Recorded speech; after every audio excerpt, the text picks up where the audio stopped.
When I was 13 years old, I had an unforgettable experience in the woods near my home in northern Georgia. I was exploring with 3 friends, one of whom entertained us with random stories as we wandered through the forest. My friends decided to run ahead, laughing as they disappeared into the trees, leaving me behind. I didn't mind. I'd never been one to run unless it was necessary. So I kept walking at my own pace, soaking in the stillness of nature. My friends came sprinting back toward me. There was panic written on their faces, and before I could react, a large tree limb swung into my path. It hit me hard and it knocked me to the ground. The impact knocked the wind out of me, and I gasped for air as I tried to understand what had just happened. A little later, one of my friends grabbed me by my arm, pulled me to my feet. "Run!" he shouted. I didn't hesitate. I turned and bolted after my friends, and we fled, and I heard the sound of heavy footfalls behind us, and there were snapping branches and the thud of something large slamming into the trees.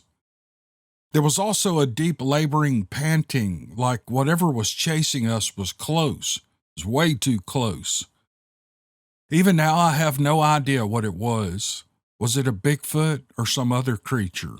Well, I'll never know, but the memory still sends chills down my spine.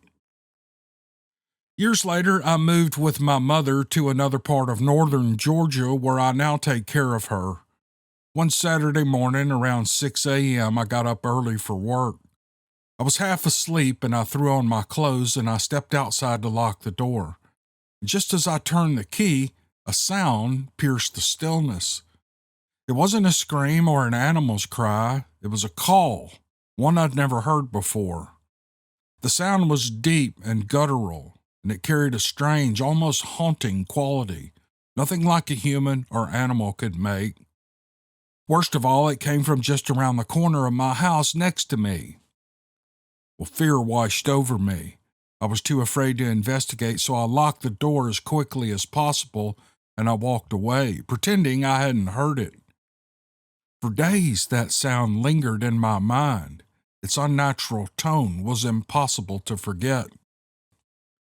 2 weeks later, more strange things began happening.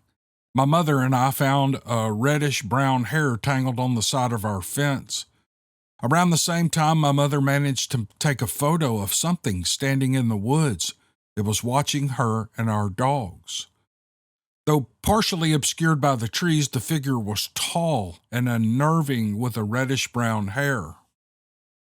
I was determined to figure out what was going on, so I asked my neighbor to help me investigate. He was a close friend. Late one night, armed with a flashlight, we went into the woods where the figure had been spotted. The forest floor was covered with leaves and natural debris, making it impossible to find clear footprints, but we did notice deep impressions in the ground where something heavy had stood. And as we discussed our findings, back at my front door, a loud piercing whoop echoed from the woods. The sound was immediately followed by a deep, unsettling laugh that sounded so powerful it vibrated our chests. My neighbor drew his pistol, and I ran inside to warn my mom not to let the dogs out. I grabbed my phone and rushed back outside to join him. We stood together trying to make sense of what we were hearing. Then another call rang out. This one was different from the first.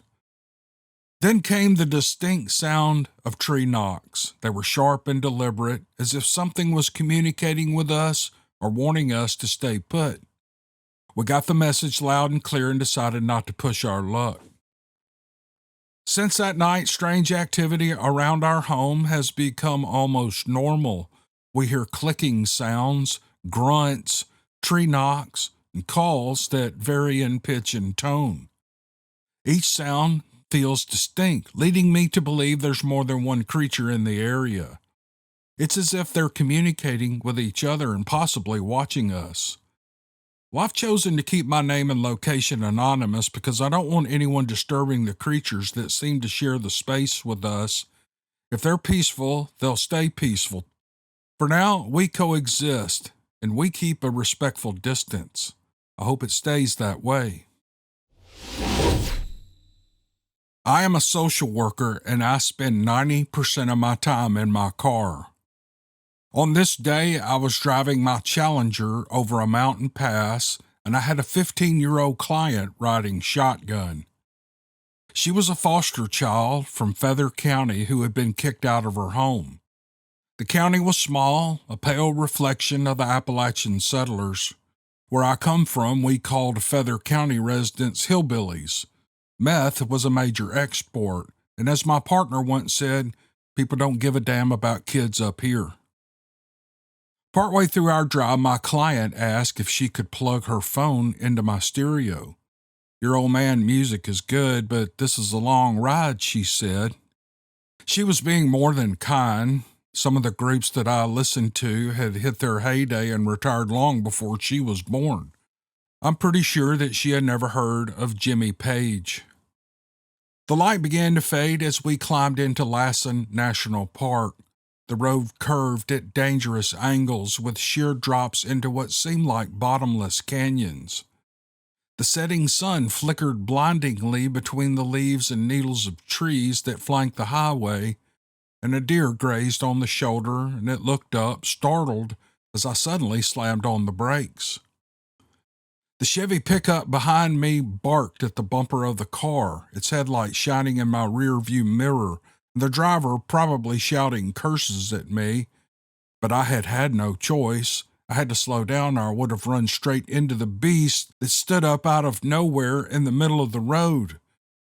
It was jet black and impossibly huge. What the hell? Came the teenage squeal from the shotgun seat. I hit the brakes harder and spun the wheel to avoid it. The tires screeched in protest as I cranked the wheel, doubting there was enough room left on the highway to miss the beast at the edge of the road. The monster let out a roar and blended in with the horn of the truck behind me, and my high school traffic safety instructor screamed from 25-year-old memories, "Turn into the skid! Turn into it!" I cranked the wheel like a speed racer rerun. What was that smell? Was it burning rubber? Had I hit a skunk? It all ran through my mind in 1 second. The car came to a rest in a puddle of pine needles at the side of the road, and I looked to my right, out the passenger side window. The pickup rested broadside in the middle of the road, and the Bigfoot I narrowly avoided hitting took 2 steps and disappeared into the trees. I sat there for a minute breathing and collecting my thoughts, and I looked at my client. She dropped the F-bomb as she questioned the nature of reality. We both stared at where the Bigfoot had disappeared. I pulled the Charger back onto the highway, and the baseball cap guy in the pickup waved as I passed him at 5 miles an hour, looking as stupefied as I felt. He had seen the creature too. I turned off the radio, stunned into silence. Neither of us uttered a sound as we drove back to her foster home.